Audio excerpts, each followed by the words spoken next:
I was not going to live stream today, but I ran across something so bizarre that we have to talk about it. It's a group I haven't talked about much here, the New Independent Fundamentalist Baptist. Why do I have to talk about them? Well, because when I was writing for Pathos, they were one of the groups that gave me the worst fits. So we're gonna explain all about that just in a second. If you don't know who I am, I'm Suzanne Titkemeyer. I used to write a column called No Longer Quivering, which was about the quiverful, non-denominational evangelical world. About those churches where people, they just go around making it up all the time, and they are not really part of any one denomination. What's interesting about the New Fundamentalist Baptist, Independent Fundamentalist Baptist, is they came out of the Independent Fundamentalist Baptists, which came out of the Southern Baptists, which came out of the regular Baptist convention. Oh my goodness, too many Baptists. Baptists have never really been my focus because they're not really non-denominational, except when you start getting to the where you're having issues with people like Anderson and the new IFB. Okay, they're a special kind of unusual weirdness, and I've got to talk about that. But first, I wanted to talk about something that Lori Anders said this morning. I think it was maybe a couple days ago. She gave a long list of things. Let me see if I can pull it up and read it to you. A long list of things that she said that if you're a good, godly woman, you should give up. Okay. Lori, where are you? One of them really struck me because it was the most utterly ridiculous thing on her list. Here we go. Lori Alexander, the transformed wife, said, and let me just state this first. Don't bully anybody I'm talking about. These are just my opinions, and I'm allowed to give my opinions even if I have people that don't like that. So here's what Lori said. So what if we have to give up our TVs, watching movies, and here's everything else that promotes and celebrates all types of ungodliness? We are pilgrims and strangers on this earth just passing through. Where's types of ungodliness? We are pilgrims and strangers on this earth just passing through. Where's the commas? Our treasures are in heaven. We don't participate in or nor be entertained by the evil pleasures of this world. Now, see, here's the thing about giving up TV. I can kind of get behind that. I don't watch much television. Once in a while, I'll watch the news. And if somebody feels that they have to give up TV to maintain their godliness, you go. My problem that I have with all of this is when you start telling other people that they have to do it as well, or else they're going to HE double hockey sticks. It never works out well. And as far as not going to the beaches, I am thinking that she means everyone else rules for thee, but not for me, because Lori has stated many times on her blog and everywhere else that her and Ken go for a walk on Saturday mornings on the beach and have breakfast at some beach place. I think, if I remember right, it's been a long time because I don't keep up with Lori, but when stuff pops up on my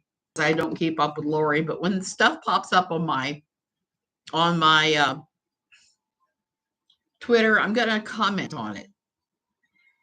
And that is one of those things. Why beaches? The only thing I can think of is because she thinks everybody is some kind of scamming hussy showing their butt cheeks. She has said numerous times, she's made remarks about women on the beach in thong underwear, thong bikini bottoms, I should say. She's even gone so far as to think that she thought about spanking all of them one time when she was there with Ken, because they're making Ken and other men stray into the sin of lust. All I can say is if you can't control yourself around somebody else's rear end, you got bigger problems than where you're going for eternity. Because, I don't like it any more than most people do when people are really revealing stuff out in public. It makes me uncomfortable, but I believe in doing the Duggar solution. Nike and look at your shoes if it bothers you, or look anywhere else. But guess what? It's really none of your business. It's not Lori's business. It's nobody's business what you wear on the beach.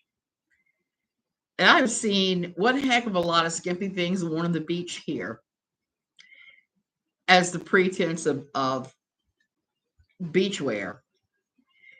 I've talked about the churches I've gone to here. People routinely show up in bikinis. That's okay. If that's okay with the pastor and the elders, then that's okay. So there you go. You live in a place where modesty is not a priority. Guess what? Most people don't trip over their tongues staring at other people's bodies. So I got to throw that one out there. I have to because Lori loves to modesty shame people. And I think it's utterly ridiculous. It goes back to that conversation we were having the other day about bridal gowns after the one gal said only modest gowns should be worn and then posted a picture of herself that my old church would have marked as immodest, just like what I'm wearing right now. A form-fitting shirt, no sleeves, and shorts would be considered immodest in my old church. Too bad. Okay, so the main thing I wanted to talk about today was the history of the new IFB. This morning actually, what am I saying yesterday? I ran into a YouTuber I'd not seen before called Dead Domain. Okay. See, they seem to do a whole lot of videos about video games, and that's cool. But what caught my eye is they had done a ton of stuff on the new IFB recently. And I'm not 100% sure that Dead Domain gets that they get all the crazy that has gone down through the years of the new IFB. I had to write a piece for a place that asked me to explain the differences between the IBLP, the NIFB, and the IFB. And I thought about it a long while, and it was not a religious site that asked for this. And I finally broke it down as the three of them being kind of like hamburger chains. Very similar stuff, just kind of different, and their influence is way different. The IFB has churches around the world. They are literally everywhere. And they started, let me see, I'll pull up the statistics I had on them. They started way, way back. They started back in the 1800s, I believe, early 1900s. They started because they thought that so many churches were just too liberal and that the Baptist religion had gotten really, really, really too liberal for them. So they started their own offshoot, and that's cool. The thing that's really interesting to me about the independent fundamentalist Baptists is they're kind of like models. That's what I said. They're why did that happen? Okay, they're everywhere. They're ubiquitous. They're every. Why did that happen? Okay, they're everywhere. They're ubiquitous. They vary a little bit from place to place. McDonald's have always done that. There's some variation based upon who the franchise owner is and where they're at. There are a lot of places that have local stuff at McDonald's. At McDonald's here, you can get what's called a casada, which is beans and rice and a few other things like plantains. So you can get the casada here. I've seen them in Texas where you can get jalapenos with your burgers. They have a big jar of them on the countertop. So there's just different McDonald's with different little extra things all over the world. And that's kind of how it is with the IFB and the fact that they're kind of affiliated and they're kind of not, just like McDonald's are and are not affiliated.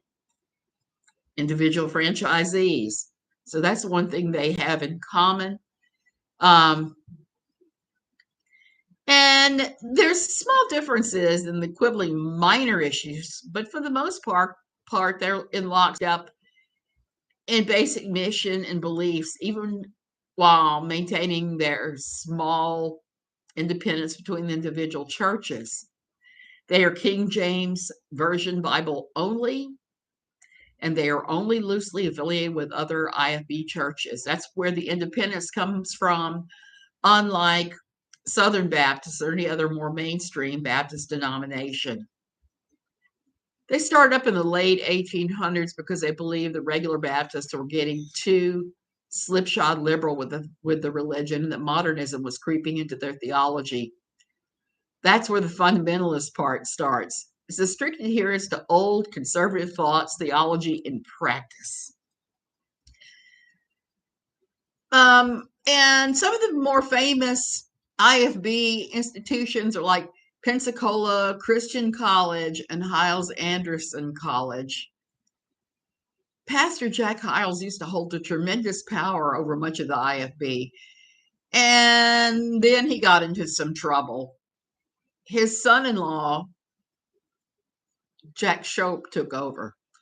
And Jack Shope ran it like his own personal mafia until he got in trouble for a young girl who had come to him for counseling because she'd been SA'd. I hate having to use all these stupid euphemisms. I'm just going to start calling everybody Cajun French names, like couillons. Couillons galore in some of these religions. Couillons. Couillons are the exact same thing as bollocks. But so Hiles ran it for a long time. He started First Baptist Church in Hammond, Indiana. Leadership is not fixed, but various ministers gain and lose their popularity, and everybody sucks up to the more popular ones. One of the most abusive and money-making enterprises the IFB is involved in is that many of them have opened up troubled teen facilities. Some of these places, like Circle of Hope, New Bethany, Home for Girls, Roll-Off Homes, and Hepzibah House, seem more like places organized to provide abusers with a steady stream of victims instead of to steer troubled teens towards a healthier life. Some girls coming out of these places have told about sex trafficking, babies born and sold, and there are horrifying tales of abuse and neglect. And it's not just girls. I've heard some of these from men too. One of the ones that really broke my heart was reading about what happened with James Frost and how he was abused in one of the teen homes. They have the kind of neglect and abuse that you see in Dickensian workhouses, and you might expect to see someone like Charles Dickens explain. So all of these abuse stories are pretty horrific. And the saddest part of it is the troubled teen industries that a lot of these places run are ongoing even to this day. Now, the new independent fundamentalist Baptists, I describe them as the odd man out of the burger world. If I had to explain this as the way of hamburgers, they're kind of Whataburger-like, spicy. Just like you can get a jalapeno cheeseburger and your spicy special ketchup at Whataburger, things are a little bit off the standard taste bubbles in the new IFB. But they're not as tasty as Whataburger. But they have about the same number of churches as Whataburger has outlets, and they're mostly scattered across the South and the Southwest, just like Whataburger. At the point I wrote this article, there are only about 30 churches at the time. And just like the IFB, the new IFB considers themselves all loosely affiliated, but not bound together, an actual denomination. And they are King James Version only as well. Unlike the regular IFB, the new IFB is headed by one pastor alone.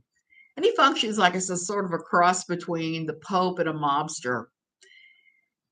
Being in the new IFB, it's a late entrant into the religious world. I mean, really late, like not that long ago, where one Pope-like man is also the creator of the religion. I don't know exactly how far they go back, but let's just put it this way. I'd heard of them before I ever started writing for Patheos. It's been almost 3 years since I wrote for Patheos. So that was more than 13 years ago. It was started by Steven Anderson years ago when he decided the IFB was too lackadaisically liberal for him. So it was another split. And that's another thing you find in these kinds of churches, splits galore, split here, split there. Don't like the color the tie the pastor is wearing, split. There's ridiculous reasons people split and really legitimate ones. These are a lot of really ridiculous ones. And since Anderson started this and became their quote pope, there have been splits. There's been bitter, rancorous falling outs involving things that you would normally not associate with any Baptist. There were drugs, accusations of money chicanery. I watched one of those going on and saw the various pastors fighting over it. It was interesting. Allegations of theft, allegations of prostitution, gambling, hot wives in yoga pants, somebody was complaining about. And there's SA scandals. The list goes on. Some of the people there and some of the pastors have fallen out, just like in regular religions, because when regular religious folks refuse to acknowledge each other in the liquor store, it's very, very, very similar to that. They refuse to acknowledge the authority of any other pastors over them. It's an insular little world that seems to spin tighter circles, and the theology gets ever increasingly more impossible to satisfy. What's interesting about them is they run their church on grievances. The whole church is more likely to hold a grievance against somebody than anything else. They hate the gays. They hate the gays hard. Their weird spicy side that's kind of gross is that they and their theology are highly anti-Semitic. They're Holocaust deniers. They take the hatred of the LGBTQ world to disgusting new heights, calling for the murder of gays. They also say things that some may have problems with, like that Jesus went to hell, and they have a lot of very odd misinterpretations of scripture that seems to just make them angrier and more hollering. And there's only one leader calling the shots on this, not two or three, not a church council, nothing like that. This is just out there with it. And they've been involved in some pretty major things in some ways.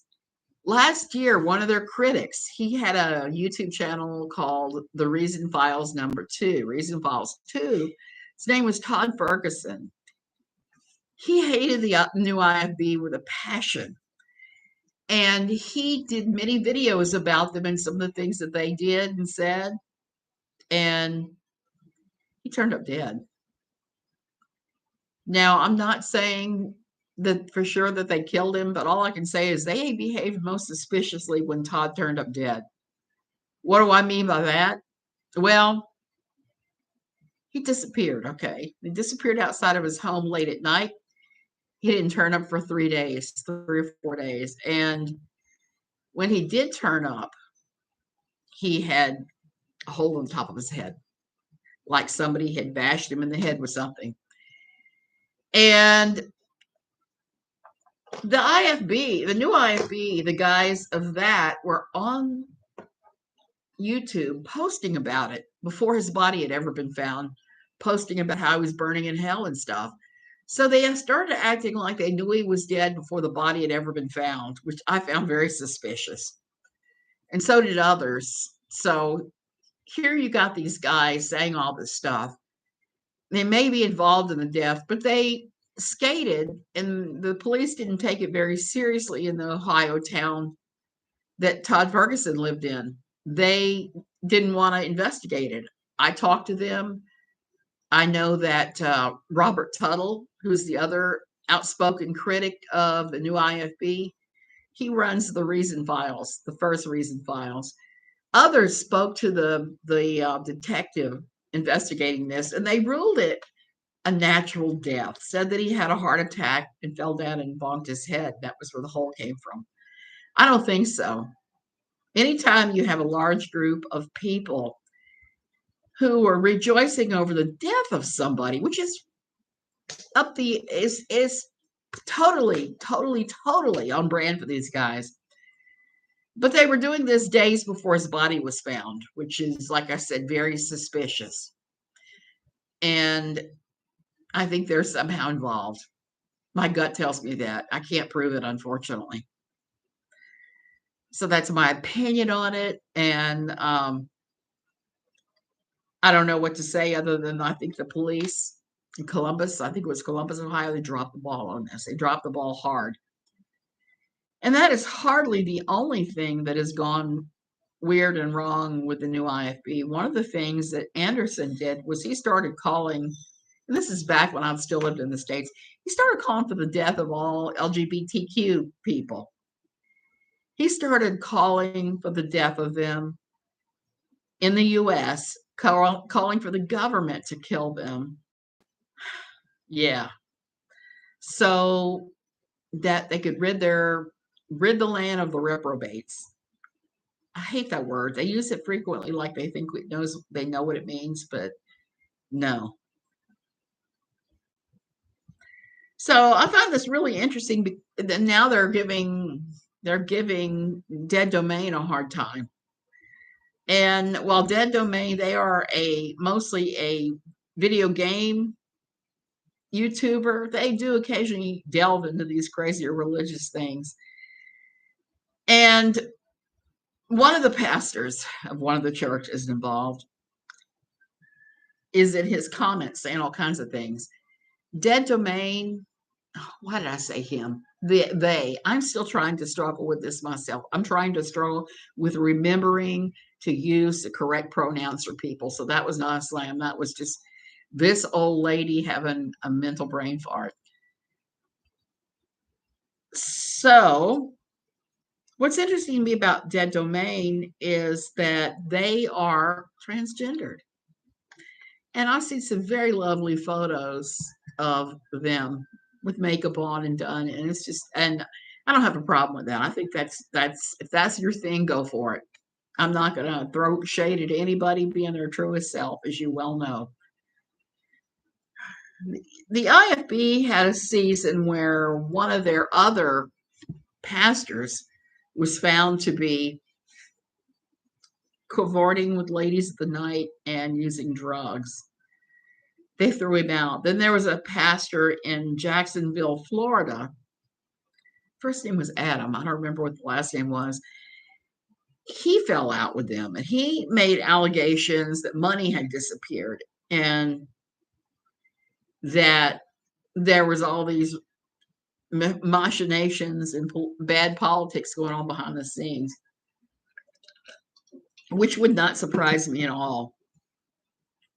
Now, one of the things that I did when I was still writing for NLQ was there was a big scandal that happened that it was exposed some of the young men of the church had been engaging in inappropriate behavior online with the teenage girls of the church in the 13 to 14-year-old age bracket. The guys that were doing this seemed to be all from the age group of maybe 17 on up. Should have known better. Some of them broke the law by what they did. One of the things I have in my computer is all the documentation on that, including the 500-page document of what was said between the teens on a church-sponsored, like youth-type chat is where I believe it took place. And it's always interesting to me because I keep records on all the stuff. Every time there's a scandal that comes out with the new IFB and I talk about them, they flood with the death threats or I'm going to sue you for slander. Knitter, please. I've got all 500 pages. I've got copies of everything. Yeah, about that. I'm just reporting and giving my opinion on these things. I'm reporting on what's happening and giving an opinion. Why do I have a passion for this crap? I came out of it. And deconstruction, reconstruction is one of the hardest tasks you'll ever go through if you leave a non-denominational high demand religious cult. You just will struggle with that. You'll be struggling. You'll be seeing them all as kuyans. You'll be not. You have to let go of this stuff a little bit by little bit, like peeling an onion. Now, this is not an onion. This is a weird kind of sea bean I picked up. So just like this stupid thing is in layers, and I know this thing is in layers because I've had them fall apart while I was picking them up from the sea. Layers stripped away to get to healthy, to get to what is normal and realistic, and doesn't condemn everybody in your path of going to HE double hockey sticks. A healthy faith does not involve the things that I've been talking about. It just does not. A healthy faith is one in which you want to love and inspire everybody to do better. You don't want to rant and rave and talk about everybody going to HE double hockey sticks. Now, Steven Anderson has made me laugh a couple times with his videos. He is banned from YouTube. His church is banned from YouTube. Every time they start uploading, YouTube squashes them. So their videos stay up about as long as Michelle Sabatier's. So if you violate TOS and they squash you once, guess what? You're going to get squashed again and again and again and again. But just like Michelle Sabatier, they don't take the lesson and stop uploading. They just find new places and new ways to upload. So don't be like that. Do what you need to do to become mentally healthy again and leave these places. One of the most interesting things to me when I was writing about these places is that I talked to a whole pile of their former members when the thing went down with the teenage girls. I was really shocked at how many of them had no idea that what had happened was actually legally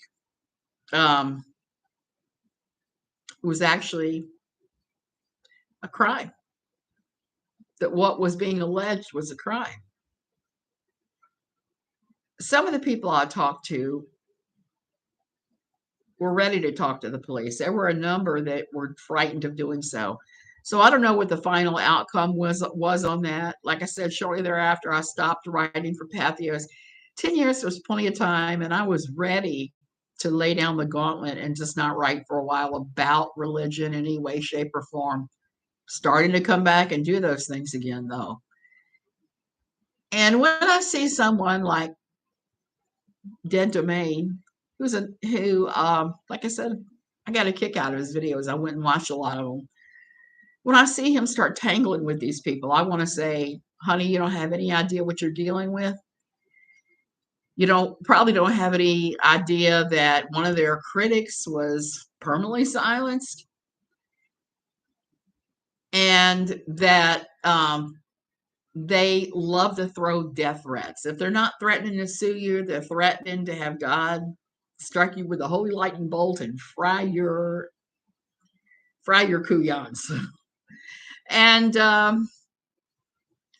not only that, you get some really bizarre threats when you deal with these people, or if you talk about them or criticize them anyway. I think the funniest one was they were all threatening to shave my head. I could use a haircut. Show up and shave my head, please. So they will find a way. They will find what they think is the biggest insult, and they will throw it at you. I hope that they leave Dead Domain alone, but I kind of doubt they do. I reached out to him. I want to talk to you, Dead Domain. I want you to understand who it is you're dealing with, because you kind of do, but you kind of don't, too. And I would hate to see you end up in an alleyway with your head stove in, with your local cops saying, oh, it was a natural death. BS. No such thing. No such thing at all. Anyway, I got to go. It is lunchtime here, and I got to catch my lunchtime swim. Love you guys. Thank you for watching. I'll catch up with you further down the road.